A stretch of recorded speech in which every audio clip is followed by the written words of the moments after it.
Momen gaya. Momen gaya dalam bahasa ilmiahnya sering disebut sebagai torque. Di dalam bahasa Indonesia diserap menjadi torka. Tetapi yang paling populer, momen gaya disebut sebagai torsi. Anda bisa lihat di selebaran mesin-mesin kendaraan yang kita pakai itu ada torsi mesin. Nah, torsi ini yang dimaksud adalah momen gaya. Momen gaya atau torsi adalah suatu besaran yang terjadi saat suatu gaya F bekerja pada suatu titik pada suatu benda yang berjarak R sehingga membuat benda itu berputar. Torsi bisa dinyatakan, momen gaya bisa dinyatakan dalam perkalian vektor tau sama dengan vektor R cross vektor F.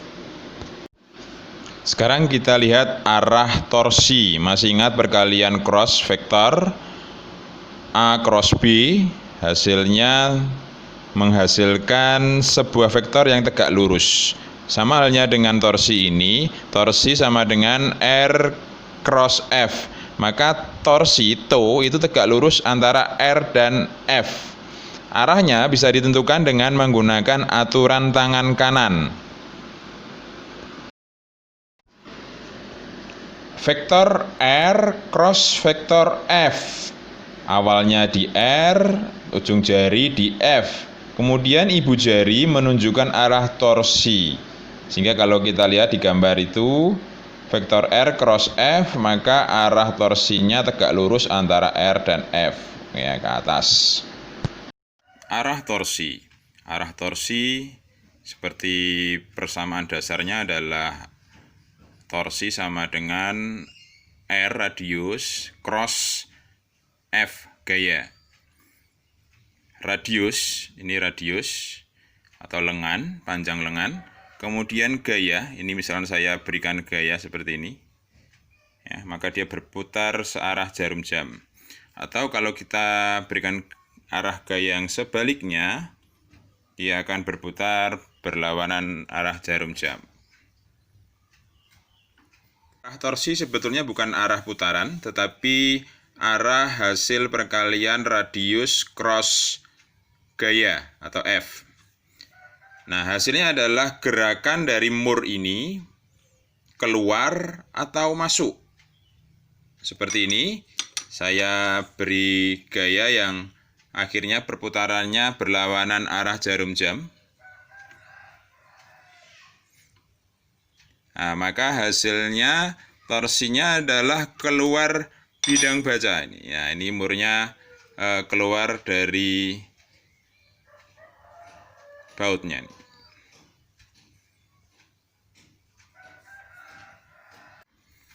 Sebaliknya kalau kita beri gaya, ya, sehingga dia berputar searah jarum jam, maka ini Anda bisa lihat murnya malah masuk ke dalam, makin kencang. Nah, searah jarum jam dia makin kencang.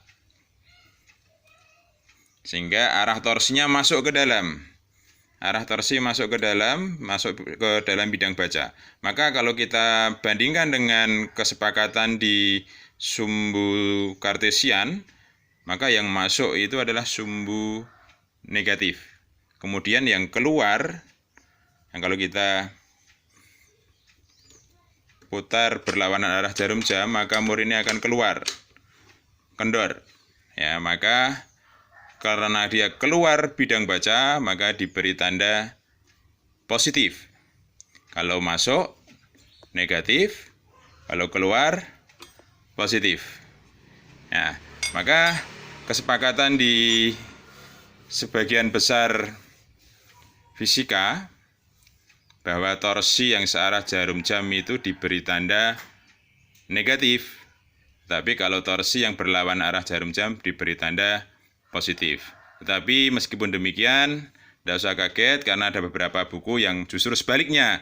Searah jarum jam, torsinya ditulis positif, berlawanan arah jarum jam ditulis negatif. Ya, ikuti aja kalau ada soal seperti itu, tetapi pada dasarnya yang positif adalah yang berlawanan jarum jam, yang negatif yang searah jarum jam.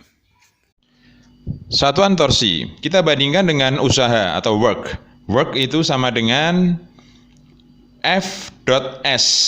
F-nya Newton, S-nya meter. Newton dan meter ini kita bisa ubah menjadi joule. Tetapi kalau torsi, T sama dengan R cross F, R-nya itu meter, F-nya gaya Newton, tapi Newton meter ini tidak bisa kita ubah menjadi joule. Ya, karena beda.